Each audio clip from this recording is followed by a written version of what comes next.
Hello दोस्तों, पुनः आपका फिर से स्वागत है एक और नई वीडियो और एक और नई कक्षा के अंतर्गत। तो दोस्तों, इसमें हम लोग दो महत्वपूर्ण मुद्दों के ऊपर बात करने वाले हैं। एक तो दोस्तों आने वाला बीपीएससी 4.0 या फिर 5.0 कोई भी आएगा आपका, पहले तो 4.0 ही आएगा। 5.0 की भी बातें चल रही हैं, वो बात अलग है। तो उनके रिलेटेड दोस्तों आप लोगों की एक डोमिसाइल की जो नीति थी कि सभी के सभी बिहार के जो वासी हैं वो डोमिसाइल के लिए बहुत ही ज्यादा बोल सकते हो जागरूक है, खासकर 3.0 के एग्जाम से लेकर। वो चाहते हैं कि कहीं ना कहीं डोमिसाइल लागू हो। तो उसी के लिए दोस्तों थोड़ी सी जो आप बोल सकते हो डोमिसाइल की नीति पर आग लगनी या फिर उन पर बहस होनी या फिर उस पर बात होनी थोड़ी सी अब तेज हुई है, तीव्र हुई है। ठीक है, लागू होगा नहीं होगा वो अलग मुद्दा है, लेकिन उस पर थोड़ी सी अब बातें चीतें आगे बढ़ी और कहीं ना कहीं लागू होने की प्रसार की ओर दिखाई दे रहा है। तो पहले हम उसके ऊपर बात करेंगे, उससे क्या प्रभाव पड़ेगा बिहार के विद्यार्थियों पर, अन्य राज्यों के विद्यार्थियों के ऊपर, उसके ऊपर बात करेंगे। और फिर हम लोग दोस्तों कहीं ना कहीं जो 1.0 या फिर 2.0 के अंदर का जो सप्लीमेंट्री रिजल्ट आना था जिसको बिल्कुल ही खारिज कर दिया था, उसके ऊपर पटना हाई कोर्ट ने निर्णय दिया कि भाई इनको सप्लीमेंट्री रिजल्ट देना अनिवार्य है। तो वो रिजल्ट का क्या हुआ कुछ पता नहीं लग पा रहा है कि रिजल्ट आएगा भी नहीं आएगा, आएगा तो किसको फायदा होगा किसको फायदा नहीं होगा, और वो आएगा भी तो कब तक आएगा। इन मुद्दों के ऊपर हम लोग बात करने वाले हैं।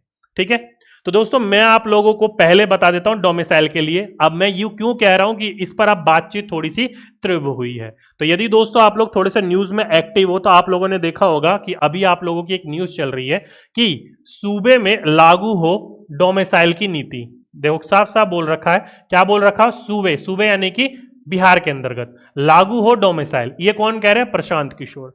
आप लोगों को पता है दोस्तों बिहार के अंतर्गत एक नई पार्टी उभर कर निकल कर आ रही है जिस पार्टी का नाम है जन स्वराज। ध्यान रखिएगा, ये पार्टी आप लोग, मैं वैसे किसी पार्टी का समर्थन नहीं करता हूं, लेकिन दोस्तों मैंने ना प्रशांत किशोर के काफी भाषण सुने हैं, बहुत भाषण सुने हैं। वो बात अलग है कि सारे के सारे बाद में सारे के सारे नेता एक ही थाली के चट्टे बट्टे होते हैं, वो आप लोगों की बात कहनी ठीक है। लेकिन दोस्तों मैं इनके भाषण सुन रहा था भाई, सही में ये व्यक्ति जो बातें करते हैं ना वो भाई अलग ही लेवल पर होती है इनकी बातें। अब वो किसी भी पार्टी से हो किसी भी पार्टी से ना हो, अभी तक मैंने जितने भी इनके इंटरव्यू देखे हैं अधिकतर इन्होंने जागरूक किया है आने वाली बिहार की जनता को कि वोट देना है तो क्यों देना है, आखिरकार बिहार की जो जनता है वो मुर्गा और भात के लिए अपना वोट क्यों बेच देते हैं, इतनी सी बात के लिए तो उनको जागरूक कर रहे थे। तो वो मुझे अच्छा लगा इनका एक दो इंटरव्यू। तो कहीं ना कहीं दोस्तों मुझे ये लगता है कि बिहार के अंतर्गत एक नई पार्टी उभर कर आ रही है और अच्छा भविष्य इनका दिखाई दे रहा है बिहार के अंतर्गत राजनीति को लेकर। ठीक है, तो अभी इनका कुछ समय पहले रविवार को एक भाषण था, उस भाषण के अंतर्गत ये प्रतिनिधित्व कर रहे थे जन स्वराज को। वहीं पर ही कुछ आईएएस और आईपीएस ऑफिसर भी बैठे हुए थे, वो भी इनका सपोर्ट कर रहे थे, उन्होंने भी भाषण दिया। तो अपने भाषण में ये यही कह रहे थे कि डोमिसाइल जो है वो लागू किया जाना चाहिए बिहार के अंतर्गत। क्यों? क्योंकि बिहार के लोग जो हैं वो जीवन यापन के लिए, रोजगार के लिए अपना प्रदेश छोड़कर दूसरे प्रदेशों में जाकर बस रहे हैं, पलायन कर रहे हैं और काफी चीजें वो छोड़कर जा रहे हैं अपने पीछे। ठीक है, तो इसलिए उनको अपने ही स्टेट में नौकरी मिले, अपने ही लोगों को प्राथमिकता दी जानी चाहिए, तो इसलिए कह रहे थे डोमिसाइल लागू हो। वहीं पर ही दोस्तों कुछ ऐसे हमारे टीचर्स भी हैं जिनसे मैं जुड़ा हुआ हूं, जिनके साथ हमारी आपस में बातचीत होती रहती है, वो भी कह रहे हैं कि अब वो कहीं ना कहीं डोमिसाइल के प्रति बिल्कुल ही सक्रिय हैं और वो कहीं ना कहीं अब इसको लेकर कोर्ट की दरवाजे की ओर जा रहे हैं। ठीक है, तो हमने भी उनको कहा कि पूरा सपोर्ट है, कोई बात नहीं सर। उन्होंने भी कहा था सर सपोर्ट कीजिएगा, मैंने कहा बिल्कुल सर बिल्कुल सपोर्ट है। तो मैं आप लोगों से भी बोलूंगा दोस्तों, अगर आप बिहार के वासी हो और बिहार में रह रहे हो और बिहार में कुछ करना चाह रहे हो तो कहीं ना कहीं हमारा भी सपोर्ट इस चीज को लेकर करिएगा। कैसे करना है आने वाले दिनों के अंतर्गत मैं आपको बताऊंगा इन चीजों के ऊपर बात। ठीक है, रही बात दोस्तों इससे क्या फायदा होगा, तो इससे बिहार के स्टूडेंट को फायदा होगा, अन्य स्टेट के स्टूडेंट को कहीं ना कहीं आपका यहां पर फायदा नहीं होगा। अन्य स्टूडेंट जो होंगे, विद्यार्थी, अन्य राज्य के जो बच्चे होंगे, विद्यार्थी होंगे, स्टूडेंट होंगे, वो कहीं ना कहीं मुझे अब कमेंट बॉक्स में गरियाएंगे। देखो दोस्तों, आप लोगों का ये कहना कि नहीं भाई हमें भी मौका दिया जाना चाहिए, बात बिल्कुल ठीक है। मैं दो चीजों को सपोर्ट करता हूं, या तो सभी के सभी राज्य अपने अपने नियम बना ले, या फिर पूरा का पूरा भारत का एक ही नियम होना चाहिए।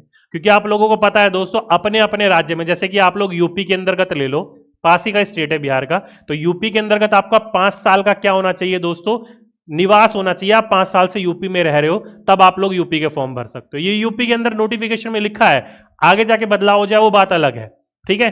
झारखंड के अंदर क्या लिखा है, झारखंड के अंतर्गत लिखा गया है कि वो 10वीं कक्षा के अंतर्गत झारखंड में ही पढ़ा होना चाहिए और झारखंड के अंतर्गत से ही वो मैट्रिक या और इंटर करना चाहिए, ये कहा गया है। और वहीं पर उत्तराखंड में भी यही है कि आपका वहां पर 10वीं और 12वीं वहीं का ही होना चाहिए। और साथ ही साथ में दोस्तों अब तो उन्होंने ये भी कह दिया कि जो डाइट करते हो आप लोग वो भी आपका कहाँ का होना चाहिए, डीएलएड जो करते हो वो भी आपका उत्तराखंड का ही होना चाहिए। अगर आप प्रयागराज या उत्तर प्रदेश से आप लोग कर रहे हो तो ये प्रमाण पत्र जो होगा वो अमान्य होगा, ये देख सकते हो। दूसरे राज्यों के अभ्यर्थियों को नहीं मिलेगा मौका, साफ साफ मना कर दिया है यहाँ पर। तो हर स्टेट का अपना अपना एक पूरा ना पूरा कहीं ना कहीं ब्यौरा है। मैं इसलिए बोलता हूं दोस्तों, वन पॉलिसी के ऊपर काम होना चाहिए। सारे स्टेटों का ये नियम हटा दो भाई, भारत तो भारत है ना, कोई भी कहीं पर भी जाकर नौकरी कर सकता है, उसकी बस एलिजिबिलिटी होनी चाहिए। नहीं तो सभी के अपने अपने नियम रखो, ठीक है। तो इसलिए दोस्तों यहां पर मैं किसी भी प्रकार के मैं डोमिसाइल को वैसे सपोर्ट नहीं करता, लेकिन इन चीजों को देखते हुए ऐसा लगता है कि नहीं भाई गलत हो रहा है, ठीक है। बाकी होगा नहीं होगा इसके ऊपर मैं अभी बात नहीं कर रहा हूं, बस इतना कह रहा हूं कि कहीं ना कहीं बात अब गर्म हो रही है। और जब दोस्तों किसी ना किसी चीज को लेकर बातें गर्म होती है तो वो कहीं ना कहीं आगे जाकर चीजें होती हैं। जैसे कि आप लोगों को पता है शुरुआत में डोमिसाइल नीति लागू थे, सारे के सारे विद्यार्थी खुश थे, कोई दिक्कत नहीं थी। अदर स्टेट वाले भी खुश थे, उनको पता था यार चलो कोई नहीं ठीक है। कई विद्यार्थी तो बिहार में आकर नौकरी कर रहे हैं, परेशान भी हो रहे हैं वो लोग, लेकिन कर रहे हैं क्यों, क्योंकि नौकरी नहीं है, क्या करें, ठीक है। बिहार ने तो अपने आप में एक रिकॉर्ड बना दिया है, एक ही समय में एक ही साल के अंतर्गत इतनी भर्तियां वो दे रहे हैं, अपने आप में ही रिकॉर्ड बन गया है, ठीक है। तो इसलिए दोस्तों मैं आप लोगों को बोल रहा हूं ये डोमिसाइल की नीति अब कहीं ना कहीं देखना तुल पकड़ेगी, आग पकड़ेगी, और आग पकड़ेगी तो चीजें लागू होंगी, आगे निकल कर आएंगी। तो इसलिए दोस्तों इस चीज के ऊपर हम लोग जल्दी एक बात करूंगा, मैं आप लोगों से सपोर्ट मांगूंगा, आप लोग इसमें जरूर सपोर्ट कीजिएगा, ठीक है। तो पहली बात यहां पर आ गई है। अब कई स्टेट बाहर स्टेट वाले विद्यार्थियों को मेरी बात बुरी लगेगी, ठीक है यार, अब क्या कर सकते हैं। एक चीज के अंतर्गत मैं एक ही जगह खड़ा हो सकता हूं, दोनों जगह मैं खड़ा नहीं हो सकता हूं, ठीक है। जहां गलती लगेगी, जहां लगेगा कि नहीं भाई यहां सपोर्ट करना चाहिए, मैं वहां का सपोर्ट भी करूंगा, ठीक। आगे चलते हैं, आगे चलें दोस्तों। तो आप लोगों को पता है कुछ समय पहले शिक्षा विभाग के द्वारा एक प्रेस विज्ञप्ति जारी करी गई थी, जिसके अंतर्गत बोला गया था कि टीआरई 2 के अंतर्गत कोई भी प्रतिफल यानी कि सप्लीमेंट्री रिजल्ट जारी नहीं किया जाएगा। कोई भी इसके लिए दबाव डालता है शिक्षा विभाग के ऊपर या बीपीएससी के ऊपर तो हम उन पर पकड़कर कार्रवाई करेंगे। लेकिन इसी को लेकर दोस्तों आप लोगों को पता है 18 जुलाई के अंतर्गत एक कोर्ट का जजमेंट आया, पूरा का पूरा 56 पेज का जजमेंट था। 56 पेज के जजमेंट को यहां लाने की जरूरत नहीं है, बस मैं आपको इतना बता देता हूं। उसी के अंतर्गत बोला गया था जो टीआरई 1 है, पहले तो 1 की बात करी गई थी, टीआरई 1 के अंतर्गत जो सप्लीमेंट्री रिजल्ट है उनको जारी किया जाएगा, और जिसमें विद्यार्थियों के नंबर मेरिट के आसपास है उनको सिलेक्शन दिया जाएगा। अब यहां पर कहीं ना कहीं विद्यार्थी परेशान हो गए थे कि सर जिन्होंने केस किया था केवल उन्हीं को ही फायदा होगा या फिर सभी को फायदा होगा। तो देखो दोस्तों, कभी भी किसी भी प्रकार का कोई केस किया जाता है ना, तो केस करने वाले को तो फायदा होता ही होता है, लेकिन बाकी जो विद्यार्थी हैं उनको भी फायदा होता है। ये नहीं किसी एक ही तबके को होगा, ठीक है। तो नियम बदलता है तो सभी के लिए बदलता है, किसी एक के लिए नियम नहीं बदलता है, ठीक है। तो इसलिए दोस्तों उसमें सभी को फायदा होगा। मेन अब बात अटक जाती है कि सप्लीमेंट्री रिजल्ट 1.0 और या 2.0, इसकी जो न्यूज़पेपर में कटिंग आई थी, अगर आप 19 जुलाई का पेपर उठाकर देखोगे उसमें कटिंग थी कि इसके अंदर का सप्लीमेंट्री रिजल्ट जारी किया जाएगा। अब देखो दोस्तों, बात हुई थी 18 जुलाई को, अभी तक इसके ऊपर किसी भी प्रकार का कोई भी अपडेट देखने को नहीं मिला है कि भाई ये कब तक होगा, क्या होगा, किस तरीके से होगा, किस तरीके से नहीं होगा। तो इसलिए दोस्तों यहां पर विद्यार्थी जो है वो 4.0 3.0 के रिजल्ट में या आने वाली चीजों की तैयारी में जुट गया है। तो कहीं ना कहीं ये चीजें ठंडे बस्ते में ज्यादा हुआ दिखाई दे रही हैं। होगा लेकिन थोड़ा समय लगेगा। अब कई विद्यार्थी कहेंगे सर ये कब तक होने देखने को मिलेगा, तो भाई इसकी जो पॉसिबिलिटीज है ना, अब आप लोगों को देखने को मिलेगी 3.0 के रिजल्ट के बाद, क्योंकि अभी जो विभाग है ना वो पूरा का पूरा जुटा हुआ है 3.0 के रिजल्ट को लेकर। तो 3.0 का जब रिजल्ट आ जाएगा ना, उसके बाद आप लोगों को ये सप्लीमेंट्री रिजल्ट देखने को मिलेगा, उससे पहले देखने को नहीं मिलेगा, ठीक है। अब 3.0 के अंतर्गत किसी भी प्रकार का सप्लीमेंट्री रिजल्ट नहीं आएगा, पहले ही मना करवा दिया गया था, इसलिए इसके ऊपर आप लोग केस भी नहीं कर सकते हो, ठीक। तो यहां से आप लोगों को पता चल गया सप्लीमेंट्री रिजल्ट आएगा, लेकिन कब आएगा, तो 3.0 का जब रिजल्ट आ जाएगा उसके बाद। अब 3.0 का रिजल्ट कब तक आएगा, तो मैंने आपको लगभग जी डेट बताई थी दोस्तों, 25 से 30 के बीच में बताई थी। तो इसी के पास आप लोगों का क्या आएगा, बीपीएससी 3.0 का रिजल्ट आएगा, उसके बाद ही 1.0 के या 2.0 के अंदर का जो सप्लीमेंट्री रिजल्ट आना था उन विद्यार्थियों के ऊपर कार्य किया जाएगा, और कहीं ना कहीं वो वहां पर देखने को मिलेगी, इन दौरान के बीच में देखने को नहीं मिलेगी, ठीक है।